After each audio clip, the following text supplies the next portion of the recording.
ನಮಸ್ಕಾರ. ಗೋವಾ ಅಂದ ಕೂಡಲೇ ಎಲ್ಲರಿಗೂ ನೆನಪಾಗೋದು ಅಲ್ಲಿನ ಬೀಚ್ಗಳು, ಆಮೇಲೆ ರಜಾದಿನದ ಮೋಜು ಅಲ್ವಾ? ಹೌದು ಖಂಡಿತ. ಟೂರಿಸಂಗೆ ಫೇಮಸ್. ಆದ್ರೆ ವೈದ್ಯಕೀಯ ಶಿಕ್ಷಣದ ಬಗ್ಗೆ ಯೋಚ್ನಿಸಿದ್ರೆ, ಅದರಲ್ಲೂ ಎಂಬಿಬಿಎಸ್ ಅಥವಾ ಬಿಡಿಎಸ್ ಮಾಡ್ಬೇಕು ಅಂತ ಅಂದುಕೊಂಡೋವ್ರಿಗೆ ಗೋವಾದಲ್ಲಿ ಪರಿಸ್ಥಿತಿ ಹೇಗಿದೆ, ಇದು ಸ್ವಲ್ಪ ಕುತೂಹಲಕಾರಿ ವಿಷಯ ಅಲ್ವಾ? ಹೌದು, ನಿಜ. ಪ್ರವಾಸಕ್ಕೆ ಗೋವಾ ಎಷ್ಟು ಜನಪ್ರಿಯನೋ, ವೈದ್ಯಕೀಯ ಶಿಕ್ಷಣದ ವಿಷಯಕ್ಕೆ ಬಂದ್ರೆ ಇಲ್ಲಿನ ಚಿತ್ರಣ ಸ್ವಲ್ಪ ಡಿಫರೆಂಟ್ ಆಗಿದೆ. ನಮ್ಮತ್ರ ಈಗ ಅಧಿಕೃತ ಕೌನ್ಸಿಲಿಂಗ್ ಮಾಹಿತಿ, ಕಾಲೇಜ್ ಡೀಟೇಲ್ಸ್, ಆಮೇಲೆ ಹೋದ ವರ್ಷಗಳ ಕಟ್ ಆಫ್ ಡೇಟಾ ಎಲ್ಲ ಇದೆ. ಇದರ ಆಧಾರದ ಮೇಲೆ ಗೋವಾದಲ್ಲಿ ಎಂಬಿಬಿಎಸ್, ಬಿಡಿಎಸ್ ಪ್ರವೇಶ, ಸೀಟುಗಳು ಎಷ್ಟು, ಯಾರು ಎಲಿಜಿಬಲ್, ಫೀಸ್ ಎಷ್ಟು, ಮತ್ತು ಮುಖ್ಯವಾಗಿ ನಮ್ಮ ಕರ್ನಾಟಕದ ವಿದ್ಯಾರ್ಥಿಗಳಿಗೆ ಏನು ಅವಕಾಶ ಇದೆ ಅಂತ ಆಳವಾಗಿ ನೋಡೋಣ. ಓಕೆ, ಹಾಗಾದ್ರೆ ಮೊದಲಿಗೆ ಗೋವಾದಲ್ಲಿ ವೈದ್ಯಕೀಯ ಶಿಕ್ಷಣ ಸಂಸ್ಥೆಗಳ ಸ್ಥಿತಿ ಹೇಗಿದೆ? ಎಷ್ಟು ಕಾಲೇಜುಗಳಿವೆ? ಇದು ಬಹುಶಃ ಬಹಳಷ್ಟು ಜನರಿಗೆ ಗೊತ್ತಿರಲಿಕ್ಕಿಲ್ಲ. ಹೌದು, ಇಲ್ಲಿ ಮುಖ್ಯವಾಗಿ ಗಮನಿಸಬೇಕಾದ ವಿಷಯ ಏನಂದ್ರೆ, ಗೋವಾದಲ್ಲಿ ಇರೋದು ಒಂದೇ ಒಂದು ಸರ್ಕಾರಿ ವೈದ್ಯಕೀಯ ಕಾಲೇಜ್. ಓ, ಒಂದೇನಾ? ಹೌದು, ಗೋವಾ ಮೆಡಿಕಲ್ ಕಾಲೇಜ್ ಅಂದ್ರೆ ಜಿಎಂಸಿ ಪಣಜಿಯಲ್ಲಿದೆ. ಇದು 1963ರಲ್ಲಿ ಶುರುವಾಗಿದ್ದು. ಅದೇ ರೀತಿ ಒಂದೇ ಒಂದು ಸರ್ಕಾರಿ ದಂತ ವೈದ್ಯಕೀಯ ಕಾಲೇಜಿದೆ, ಗೋವಾ ಡೆಂಟಲ್ ಕಾಲೇಜ್ ಮತ್ತು ಆಸ್ಪತ್ರೆ, GDCH ಅಂತೆ. ಇದು ಬ್ಯಾಂಬುಲಿಮ್ನಲ್ಲಿದೆ. 1981ರಲ್ಲಿ ಆರಂಭವಾಯಿತು. ಸರಿ. ಮುಖ್ಯವಾಗಿ ಗೋವಾದಲ್ಲಿ ಯಾವುದೇ ಖಾಸಗಿ ಮೆಡಿಕಲ್ ಅಥವಾ ಡೆಂಟಲ್ ಕಾಲೇಜುಗಳೇ ಇಲ್ಲ. ಪ್ರೈವೇಟ್ ಕಾಲೇಜ್ ಇಲ್ವೇ ಇಲ್ಲ ಅಂದ್ರೆ ಆಯ್ಕೆಗಳು ಬಹಳ ಕಡಿಮೆ ಅಂತಾಯ್ತು. ಹೌದು, ಎಂಬಿಬಿಎಸ್, ಬಿಡಿಎಸ್ಗೆ ಬಹಳ ಸೀಮಿತ ಆಯ್ಕೆಗಳು. ಹಾಗಾದ್ರೆ ಎಂಬಿಬಿಎಸ್ ಮತ್ತು ಬಿಡಿಎಸ್ ಬಿಟ್ಟು ಬೇರೆ ಹೆಲ್ತ್ ಕೇರ್ ಕೋರ್ಸ್ಗಳಿವೆಯಾ ಅಲ್ಲಿ? ಖಂಡಿತ ಇವೆ. ಆಯುರ್ವೇದ ಅಂದ್ರೆ BAMSಗೆ ಗೋಮಾಂತಕ್ ಆಯುರ್ವೇದ ಮಹಾವಿದ್ಯಾಲಯ ಮತ್ತು AIAI ಇದೆ. Okay.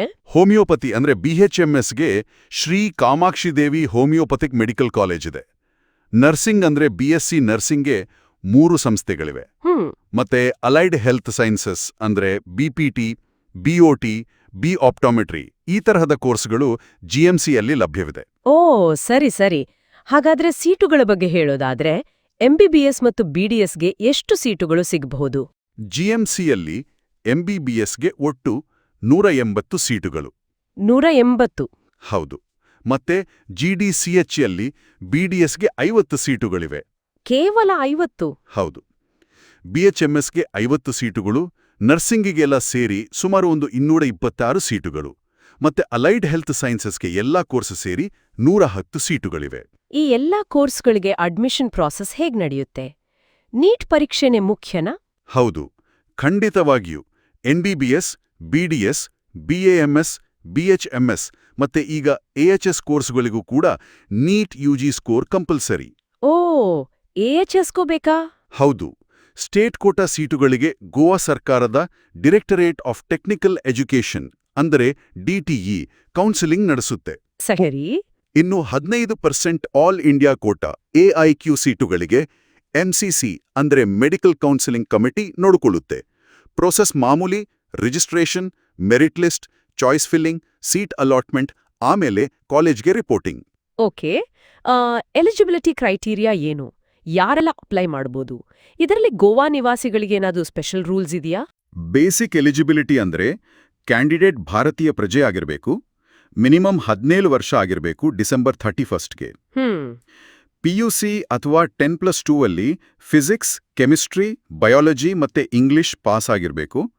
NBBS, BDSಗೆ minimum 50% aggregate marks ಬೇಕು. ಜನರಲ್ ಕ್ಯಾಟಗರಿಗೆ ರಿಸರ್ವೇಷನ್ ಇದ್ರೆ 40% ಅಥವಾ 45%. ಸರಿ. ಮತ್ತೆ ನೀಟ್ UGಯಲ್ಲಿ ಕ್ವಾಲಿಫೈಯಿಂಗ್ ಪರ್ಸೆಂಟೈಲ್ ತೆಗೆದಿರಬೇಕು.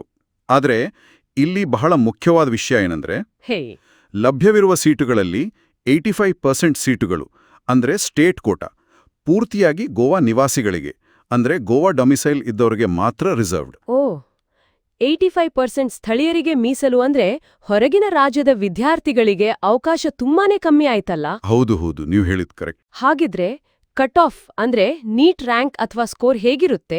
ಕಾಂಪಿಟಿಷನ್ ಜಾಸ್ತಿ ಇರುತ್ತಾ? ಖಂಡಿತ ಜಾಸ್ತಿ ಇರುತ್ತೆ. ಮುಖ್ಯವಾಗಿ ಆ 15% AIQ ಸೀಟುಗಳಿಗೆ. 85% ಸ್ಟೇಟ್ ಕೋಟಾ ಹೋದ್ಮೇಲೆ ಉಳಿಯೋದು ಸ್ವಲ್ಪವೇ ಸೀಟುಗಳು.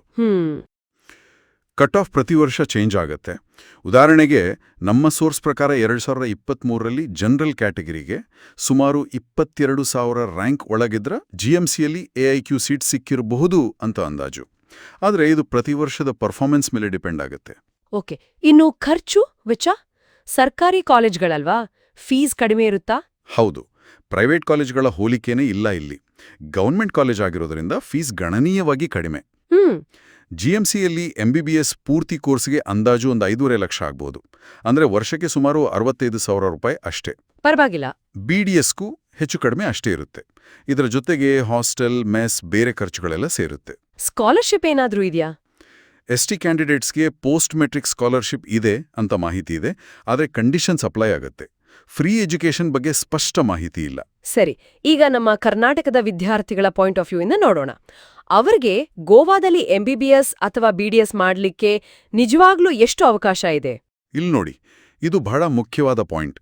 ಕರ್ನಾಟಕದ ವಿದ್ಯಾರ್ಥಿಗಳು ಅಥವಾ ಗೋವಾ ಡೊಮಿಸೈಲ್ ಇಲ್ಲದ ಬೇರೆ ಯಾವುದೇ ರಾಜ್ಯದವರು ಗೋವಾದ GMC ಅಥವಾ GDCHಲ್ಲಿ ಸೀಟ್ ಪಡಿಬೇಕು ಅಂದ್ರೆ ಅವ್ರಿಗಿರೋ ಒಂದೇ ಒಂದು ದಾರಿ ಅಂದ್ರೆ ಆ 15% ಆಲ್ ಇಂಡಿಯಾ ಕೋಟಾ AIQ ಮಾತ್ರ. ಓ, ಬರೀ 15% ಅಷ್ಟೇ? ಹೌದು. ಆ 85% ಸ್ಟೇಟ್ ಕೋಟಾ ಸೀಟ್ಗಳು ಅವ್ರಿಗೆ ಸಿಗೋದಿಲ್ಲ. ಮತ್ತೆ ಇಲ್ಲಿ ಪ್ರೈವೇಟ್ ಕಾಲೇಜುಗಳೇ ಇಲ್ಲದಿರೋದ್ರಿಂದ ಮ್ಯಾನೇಜ್ಮೆಂಟ್ ಕೋಟಾ ಅಥವಾ ಬೇರೆ ಆಪ್ಷನ್ ಕೂಡ ಇಲ್ಲ. ಇದರರ್ಥ ಕರ್ನಾಟಕದ ಸ್ಟೂಡೆಂಟ್ ಒಬ್ರು ಗೋವಾದಲ್ಲಿ ಸೀಟ್ ಪಡಿಬೇಕು ಅಂದ್ರೆ ನೀಟಲ್ಲಿ ಟಾಪ್ ರ್ಯಾಂಕ್ ತಂದು AIQ ಮೂಲಕನೇ ಬರ್ಬೇಕು ಅಷ್ಟೇ ಅಲ್ವಾ? ಎಕ್ಸಾಕ್ಟ್ಲಿ. AIQ ಕಟ್ ಆಫ್ ಸಾಮಾನ್ಯವಾಗಿ ಬಹಳ ಹೈ ಇರುತ್ತೆ, ಸ್ಟೇಟ್ ಕೋಟಾಗಿಂತ ಜಾಸ್ತಿ ಇರುತ್ತೆ. ಸೊ ಬೆಸ್ಟ್ ರ್ಯಾಂಕ್ ಇದ್ದೋರ್ಗೆ ಮಾತ್ರ ಅಲ್ಲಿ ಅವಕಾಶ ಸಿಗುತ್ತೆ. ಕಾಂಪಿಟಿಷನ್ ತೀವ್ರವಾಗಿರುತ್ತೆ. ಇನ್ನು ಬೇರೆ ಏನಾದ್ರೂ ಗಮನಿಸಬೇಕಾದ ವಿಷಯಗಳಿದೆಯಾ? ಫಾರ್ ಎಕ್ಸಾಂಪಲ್ ಬಾಂಡ್ ಏನಾದ್ರೂ ಇದೆಯಾ? ಹಾಸ್ಟೆಲ್ ಫೆಸಿಲಿಟಿ ಹೇಗಿದೆ? ಇದೆ. MBBS ಮುಗಿದ್ಮೇಲೆ 1 ವರ್ಷ ಕಂಪಲ್ಸರಿ ಗವರ್ಮೆಂಟ್ ಸರ್ವಿಸ್ ಮಾಡಬೇಕು ಅಂತ ರೂಲ್ ಇದೆ. ಓ, ಕಂಪಲ್ಸರಿ ಸರ್ವಿಸ್? ಹೌದು. ಅದನ್ನ ಮಾಡದೇ ಇದ್ರೆ ಸುಮಾರು 10 ಲಕ್ಷ ರೂಪಾಯಿ ದಂಡ ಕಟ್ಟಬೇಕಾಗತ್ತೆ. 10 ಲಕ್ಷ? ಹೌದು. ಹಾಸ್ಟೆಲ್ ಫೆಸಿಲಿಟಿ ಕ್ಯಾಂಪಸ್ನಲ್ಲೇ ಇದೆ. ಇನ್ನೊಂದು ವಿಷಯ, ಗೋವಾ ಓಪನ್ ಸ್ಟೇಟ್ ಹೌದಾ ಅಂತ ಕೆಲವರು ಕೇಳ್ತಾರೆ. ಹೌದು, ಅದು ಮುಖ್ಯ.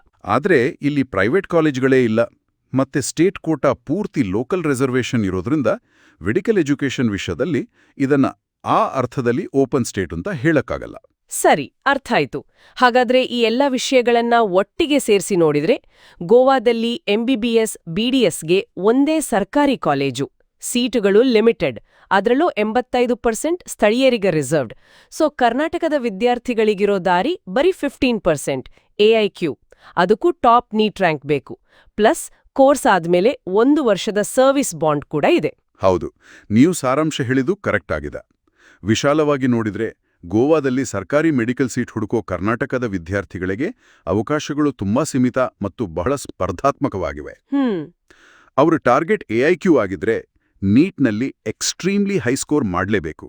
ಹಾಗಾದ್ರೆ ಕೊನೆಯದಾಗಿ ಕೇಳುಗರು ಯೋಚನೆ ಮಾಡಬೇಕಾದ ಒಂದು ವಿಷಯ ಏನಂದ್ರೆ, ಒಂದು ವೇಳೆ ಕರ್ನಾಟಕದ ವಿದ್ಯಾರ್ಥಿಯೊಬ್ಬರು ಈ ಕಠಿಣ ಸ್ಪರ್ಧೆ ನಡುವೆ AIQ ಮೂಲಕ ಗೋವಾದಲ್ಲಿ ಸೀಟು ಪಡೆದೇ ಮಿಟ್ರು ಅಂತಿಟ್ಕೊಳ್ಳಿ. ಅವರು ನಮ್ಮ ರಾಜ್ಯದ ಪರಿಸ್ಥಿತಿಗೆ ಹೋಲಿಸಿದ್ರೆ ಗೋವಾದ ಒಂದು ಯುನೀಕ್ ಲೈಫ್ ಸ್ಟೈಲ್, ಅಲ್ಲಿನ ಶೈಕ್ಷಣಿಕ ವಾತಾವರಣ ಮತ್ತೆ ಮುಂದಿನ ಕೆರಿಯರ್ ಆಪರ್ಚುನಿಟೀಸ್, ಇದರಲ್ಲಿರೋ ವ್ಯತ್ಯಾಸಗಳನ್ನ ಹೇಗೆ ನಿಭಾಯಿಸಬಹುದು, ಹೇಗೆ ಬ್ಯಾಲೆನ್ಸ್ ಮಾಡಬಹುದು, ಇದು ನಿಜಕ್ಕೂ ಯೋಚಿಸಬೇಕಾದ ವಿಷಯ ಅಲ್ವಾ? ಹೌದು, ಖಂಡಿತ. ಇದು ವೈಯಕ್ತಿಕ ಆದ್ಯತೆಗಳು ಮತ್ತು ಹೊಂದಾಣಿಕೆ ಮಾಡಿಕೊಳ್ಳುವ ಸಾಮರ್ಥ್ಯದ ಮೇಲೆ ನಿಂತಿರುತ್ತೆ. ಬಹಳ ಮುಖ್ಯವಾದ ಪ್ರಶ್ನೆ ಅದು.